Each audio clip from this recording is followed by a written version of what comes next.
Thank you. So as it was already said, I'm going to tell you the story about Redpanda and Raft. And it's really hard to start any distributed consensus talk without referring to ancient Greece. As Professor Reynolds said in the previous talk, we have Leslie Lamport, an inventor of Paxos protocol, and it all started from there. Paxos was named after a Greek island, and the ancient Greece is really a cradle of democracy. So those bronze discs, they are called ballots, and they were used in ancient Greece in the courts to vote for the person guilt. And so the judges have the baskets, and all the voters put their votes, these ballots, in the baskets, and then they counted the number of the one with the solid center or the one with the hole, and decided whether the person is guilty or not. And consensus is about reaching agreement among the participants, and distributed consensus is really a cornerstone of distributed computing. So in this talk, I would like to share with you our story of implementing Raft in Redpanda. And in the first part of the talk, I would like to start with Raft fundamentals to set the stage for further reasoning. And in the second part of the story, I will try to show you the challenges we faced and the decisions we make and the reasoning behind them. So my name is Michał Maślanka, and I'm a software engineer at Redpanda Data. And on the daily basis, I deal mostly with Raft and the replication layer. So that's the layer that allows all the nodes connect together and form a cluster. So let's jump right into the Raft fundamentals. And the first question I would love to answer is, what is Raft? So one could say that Raft is just a bunch of logs connected with a rope, right, that floats on the water, which is not that far from true. But let's put the jokes aside. So Raft is a distributed consensus algorithm that was proposed by Diego Ongaro in 2014 as an alternative to Paxos family of algorithms, the alternative that is supposed to be easier to understand and easier to implement. And I like to see, personally, at Raft, like a protocol that contains these three parts. So leader election, failure detector, and replication. And to understand our challenges, I need to introduce you to, we first need to understand the Raft availability guarantees. So Raft protocol instance with R equals to F+1 replicas is able to tolerate F crash failures. And that's really important because those are the crash failures. So I will again refer to this previous talk of Professor Reynolds. Those are not Byzantine failures, but the crash failures. And as you can see on this picture, with 3 replicas and 1 down, we are perfectly fine and operational. With 3 replicas and 2 down, we are not fine. So in other words, the majority of nodes may have still to be operational for the whole Raft group to be available. And this leads us to the concept of majority. And Raft uses majority because when you select majority from the set of replicas, you are always guaranteed that there will be at least one overlapping replica that will have the most up-to-date state. And now let me cover these parts that we showed in before. The first important thing is leader election. So Raft is so-called stable leader, strong leader algorithm that is contrasting to Paxos, like standard Paxos, because standard Paxos is an algorithm which selects a leader for each protocol round. In Raft, it's different. In Raft, whenever the election starts, the term is increased, and Raft uses a number called term to denote epochs of stable leaders. So whenever the election starts, the term is increased, and the candidate, it sends this round of vote requests to the followers, and when it receives a majority positive responses, it's being elected as a leader.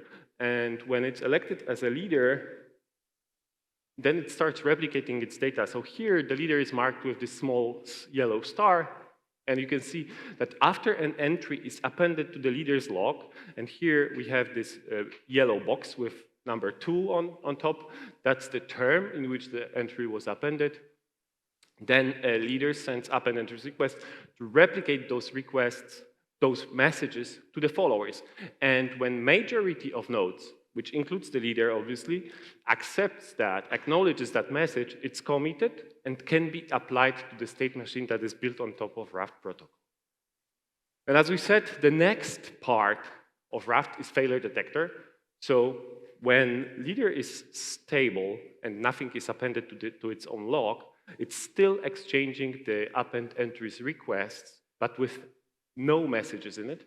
And they are serving as a heartbeats because, as we said, Raft is using heartbeat-based failure detector. And each node here, each follower really, has a timer that is called election timer, and the timer is reset every time it receives append entries request. And when the timer fires, a new election starts. So I covered here only the basics of Raft protocol, but I hope that it will be enough for us to understand our Redpanda journey in implementing a reliable and performant Raft protocol. So let me first introduce you to Redpanda. Redpanda is a Kafka-compatible streaming data platform that is built on top of C* framework. And C* is a C++ asynchronous programming framework that leverages so-called thread per core shared nothing architecture. So in C*, each application thread, as it's on this diagram, is pinned to a core. And we name it shard, and I will use that language later on. So this thread pinned to a core is called shard in C* lingo. And C* implements its own user space scheduler that is implementing cooperative multitasking, so developer applications can yield to the scheduler when they want. And C* forces developer applications to message pass and do not share the state between threads. And Redpanda uses that to reduce the CPU cache misses and context switches. And in Redpanda, we also use some other ideas like fragmented buffers, direct I/O, explicitly bypassing page cache, or shared local buffer pools to scale with the hardware, with the modern hardware, with multiple CPU cores, and achieve the best possible I/O performance. And this is from the Raft paper, basically. Those are 4 tables. They contain a set of rules that should allow developers to create a basic Raft implementation.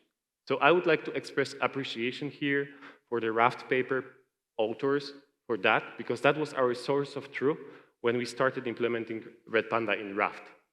And that was really helpful. And now, let's compare this set of rules, which I think they are pretty simple, to the number of lines of code that we have in Redpanda. So in Redpanda, the Raft submodule contains almost 24,000 lines of code. And that's pretty complex comparing to these 4 tables, right? Obviously, this includes test, build system, some other things like RPC definitions, but it's still quite a lot. And when this complexity comes from, this is what I would like to explain in few next slides. Oh, sorry, I clicked something bad. Sorry for that. Okay, so first problem that we have to face is that in Redpanda, we host not one Raft instance, like usually it's done, but we handle thousands of them. We have to host multiple Raft instances. And in Redpanda, data are organized in topics. And topic can be seen as a group of partitions that share the same configuration. And each partition is backed by a Raft protocol instance. So each partition in Redpanda is this immutable append-only log that is replicated with Raft. So, in moderately sized cluster with 30,000 partitions and each with 3/4 replication, we have to exchange 60,000 heartbeats per one heartbeat round trip, 1 heartbeat round. And we exchange, in Redpanda, we have default configuration to exchange heartbeats every 150 milliseconds. So that gives us 400,000 requests per second. And if you could imagine exchanging 400,000 requests per second in idle state, not replicating any data, that's a lot when you consider RPC overhead, like headers, TCP overhead, the round trip times. That's basically a lot. So obviously you cannot do it efficiently. So this is why in Redpanda, we took heartbeats out of the Raft protocol. So in Redpanda, the heartbeats are managed by something which we call heartbeat manager, and that's the shard local. So on each CPU, each application thread has its own heartbeat manager, and this heartbeat manager gathers heartbeats from the leaders that lives on in its application thread, packs them out in a request. So we extended Raft with another request, which we called heartbeat request, and then sends them out as a one. And we name these Raft instances Raft groups, and we identify them with a number called group ID. And this is how we know that, you can see here, these groups are indexed with a number. This is how the receiver side knows where to route these heartbeats. So this is what we did. And as we scale the number of partitions that we handle in Redpanda, from this 30,000 to maybe like 50,000 or 100,000 partitions, it quickly became obvious that the heartbeats processing is consuming fair amount of CPU cycles in the clusters which were in more idle state. And you will always have idle partitions. So even if users are using Kafka in a way where they have some more active topics and more idle topics, and that's natural, and you will have this idle topic still consuming resources to exchange these heartbeats. So the observation we made is like the heartbeats in Raft are not only used to tell the follower that the leader is alive and that it should reset its election timer, but they're also used by the leader to identify follower state. So you can see here that besides the entries, RI, there are 5 values that are sent in each heartbeat request. And in Redpanda, there is a little bit more state because we need to identify which group is it, and we need to track some additional indices to achieve Kafka relaxed consistency semantics, as this is required by the Kafka protocol.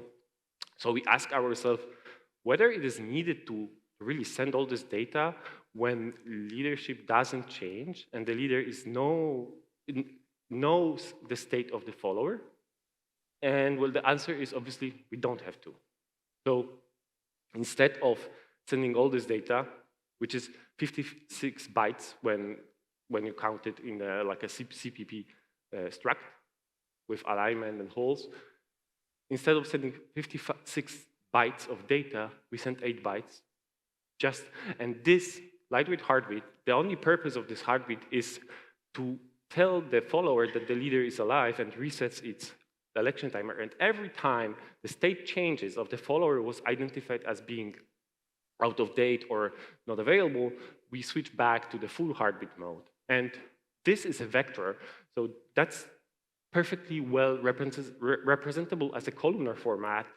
And we use delta field of reference encoding to further reduce the number of bits used to represent each group ID, because by default it's 64-bit integer. It's very easily encodable. And this reduces the number of CPU cycles that are required to process heartbeats. So here you can see an example. This graph is showing number of tasks executed by reactor event loops. And before we deployed the lightweight heartbeat mode, it's on the left-hand side, and this cliff is after we deployed lightweight heartbeat mode. Sorry, I need to drink some water because I'm trying to be fast. Okay, so that's one problem related with handling multiple groups. And another one that I would like to mention here is the problem of recovery. And this is a problem of a different nature. With heartbeats, it's easy to understand when they have to be sent, when they have to be processed. So we can do this napkin math, as I did, and tell you, like, yeah, this is how many bytes you have to send every second to fulfill the heartbeats. And with recovery, it's something different, because when one node is offline, as we said before, the whole Raft group can still continue. And when this node is back, all the leaders has to send the data that they were accepting before the node is, while the node was offline, basically, they have to send this data back to this node to keep it up to date and to really achieve this threefold replication that was requested, right? And when this happens, it happens all at once. And this leads us to this problem of thundering herd. So this thundering herd problem, their nature is so that when they happen, they can lead to degraded performance. And this degraded performance may cause the followers to fail to exchange heartbeats in timely fashion. And that may lead into more leader election. And that may lead into more recoveries required. And in overall, our consumers, they will see degraded performance, or the cluster will become unavailable. And so we addressed that, but by introducing another part, which is different than like a basic implementation of Raft, we introduced coordination. A natural way how you think about the coordination is that, well, the leader has all the state about, like, the leader knows the state of the followers, so it would be natural to put the coordination on the leader. But we need to remember that the leaders may live on different nodes. So you may have 20 nodes in the cluster, and the node that come back online, it may have followers from all the leaders from these 20 nodes. So it's impossible to throttle that recovery, to coordinate between these leaders. This is why we have to do it on the follower side. So the follower, the one that receives the request, have to say the one that sent them, yeah, I'm ready to get more. And this is what we do. So we have this recovery manager that lives on every single application thread in Redpanda, and it tracks how many groups and which groups are recovered by the leaders. And this allows the follower to then set this may recover flag to true. And when it's true, then the leader knows, okay, that's the follower that I now can recover. And this not only allows us to overcome this thundering herd problem, but also allows us to prioritize some groups, because some groups may be more important than others, like, for example, your metadata topics or consumer offsets topic. And the next part I would like to tackle here is the reconfiguration, as reconfiguration is really important in nowadays consensus protocols implementations.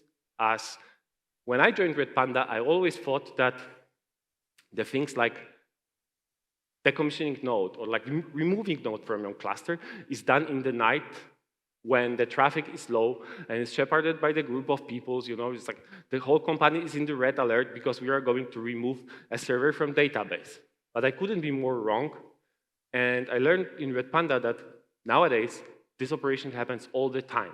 With Kubernetes, with dynamic cloud environment, the clusters, they have to scale quickly and scale down, scale up. For example, replacing, like updating Kubernetes requires us to move the whole Redpanda into different set of nodes. So this has to be reliable. And in order to talk about that, I need to introduce you to the concept of non-voting replica. We called it in Redpanda learners. So those are replicas that receives append entries requests. So they receive data from the leader, but they are not accounted for into majority. And this was proposed by Raft paper authors to address the problem that when you add a node, which is basically empty, to the replica set, it may cause that the protocol is unavailable because it may change the majority in such that its agreement will be required for further decisions. So Raft paper proposes this idea of so-called joint consensus as a protocol of reconfiguration. And I will quickly go through that, how it works. So in Raft configuration, so the set of replicas that forms the participants of the, so basically the participants of the protocol, they're replicated as a special type of entry in the log. And whenever a replica receives that and appends it to its own log, it starts using this. So this is how Raft handles a dynamic configuration. And we cannot simply say, okay, I will replicate now a configuration that doesn't contain one node or contain some more nodes, because that would lead to inconsistency. Like, you could imagine that you will have 2 quorums and that you will have 2 leaders at the same time, which is like the worst thing that can happen, because this leads to inconsistency, data inconsistency, or data loss. So Raft protocol proposes this so-called joint consensus, where you replicate basically 2 configurations. So the old one, which you want to replace, and the new one, which you want to achieve. And during that time when this joint consensus is active, they both have to agree on every single decision. And only when this joint consensus is committed, so it's accepted by 2 majorities, basically, like 2 quorums, then the leader may decide to replicate the new configuration. And from now on, the new configuration is the part that can make decisions alone, as it's on the diagram. I hope we are on the same page. And I will try to explain the issue that we faced in Redpanda that was related with availability. And I will use this kind of diagram to talk about that. And this represents this configuration that I told you before. So it has new part, which is right now active, and it doesn't have the old part, so it's the simple configuration. It has 3 voters with IDs 1 to 3, and 1 learner with ID 4. So learner is marked with yellow, voters are marked with green. Voters are required and accounted to majority, learners are not. And now, let's take a look at this example. It's a simple example where we want to replace the replica with ID 3 with replica with ID 4 here. So how it goes, we enter joint consensus immediately, and 4 is added as a learner to the configuration. So you can see here, we have new configuration and old one. Then after a learner is up to date with the leader, so all the data were delivered to that learner, then the leader replicates, promotes this learner to a voter, and then before the old node, the old replica is removed, it's first demoted to a learner. If you are interested why it's required, I can talk about that offline, but I don't have time here to cover that. But then we replicate the simple configuration, which is desired. So you can see there are 2 moments in time where this particular configuration is vulnerable to single node crash failure. And those are the ones that are marked with red frames and this red circle. And you can see here that the replica set is really contains only 2 nodes, right? And majority for 2 is 2, so we cannot tolerate any failure in this case. And this is what we actually observed in Redpanda, that during the reconfiguration, we couldn't continue when 1 node was down. So we had to somehow improve this. And the key observation in here is that what happens is that the replica set actually shrinks, right? So we wanted to have 3 replicas, but we end up with 2. And so this is what we did to address this issue. Instead of entering joint consensus immediately, we first add the replica as a learner, and only after it's promoted to a voter, and now we have, you can see 3 replicas, then 4. Only after that happened, we enter joint consensus, and then we remove the node from we demote the replica with ID 3 in this joint consensus mode, and only then we replicate the new configuration. So you can see here that there are no places where we shrink the replica set to 2. And I think that was one of the most important improvements that we did in Raft. And last part about the reconfiguration that I would like to cover here is so-called fast reconfiguration, and that's really new. It was introduced in Redpanda like maybe 4 months ago. Raft, as we said, it's this immutable append on the log, but we have to somehow handle retention, right? Because disks are not from rubber and they are limited in space. So Raft proposes using snapshot to handle retention, and part of the log that was old is replaced with the snapshot, and snapshot ideally should represent the history that is in that log. So it should contain the configuration, the offset, and the data that is required to recover the state machine up to the snapshot.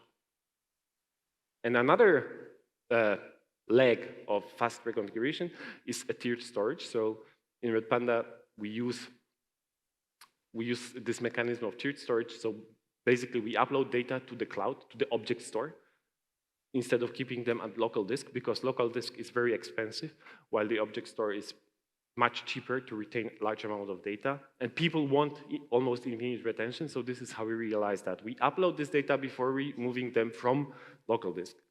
And this is the key for this fast reconfiguration. This is how it works in details with a new node joining the cluster. So on the top is the leader, so you can see that it has some cloud data, it has some local data, but there's a lot of overlap of the data that has already been uploaded to the cloud, but that they are still retained locally.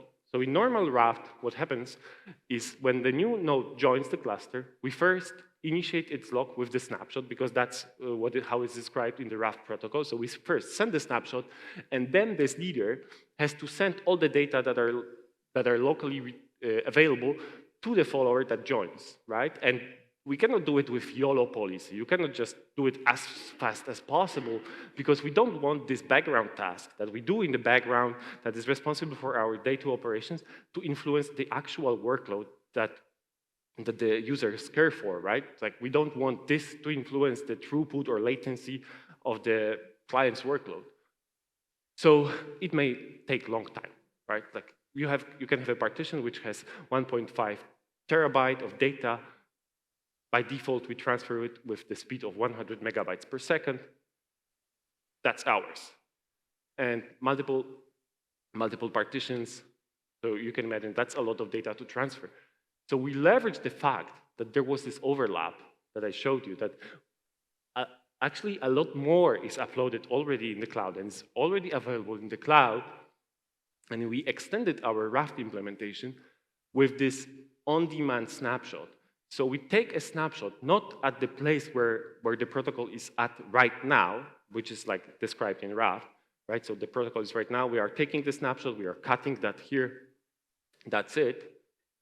But we take the snapshot on demand and then deliver the snapshot, like mimicking that the local data is only what is available, what is not yet uploaded to the cloud. And then we don't have to copy all that data through the network, but we can just read it from the cloud as it's available transparently through Kafka APIs. And last part, because Raft is really a workhorse of Redpanda, so it's not only used to replicate metadata, as usually it's seen that the strong consistency protocol is used to replicate metadata, but we also replicate data, so it has to be performant. And here we use some classical approaches, like batching, for example, because Raft is a protocol that is serialized. So it has a mutex, and whenever you have a mutex, you are slow, because you have to serialize all the accesses.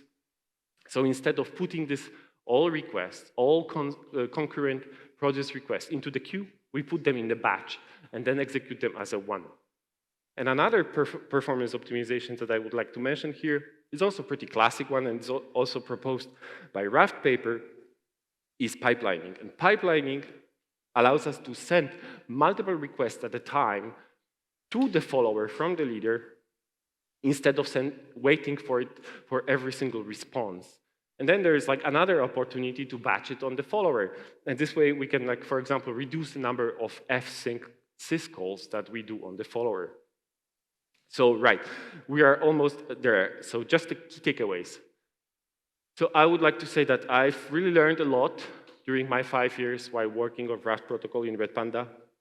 And as you see, Raft is really in the heart of Redpanda. It's like underlying every single partition there. And I would say, from my experience, that it's really well described and relatively easy to implement and understand. And I would like to once again express appreciation for the authors of protocol, of how they described it and how they teach it, because that's really helpful. But it's still a long way from research to practical implementation. Because in research, the ideas have to be described in like isolated space, because they have to be general and like easier to understand, easier to describe. So when it comes to real life implementation, it may take a long time, and it may be a little bit harder. And I will not be advocating here for any particular idea. I give you some examples. Hopefully that will be helpful for you in your future endeavors. And I want to say, it's like just go and create some distributed systems, because that may be hard, but it's definitely fun and gives you a lot of satisfaction. That's it. Thank you for your attention.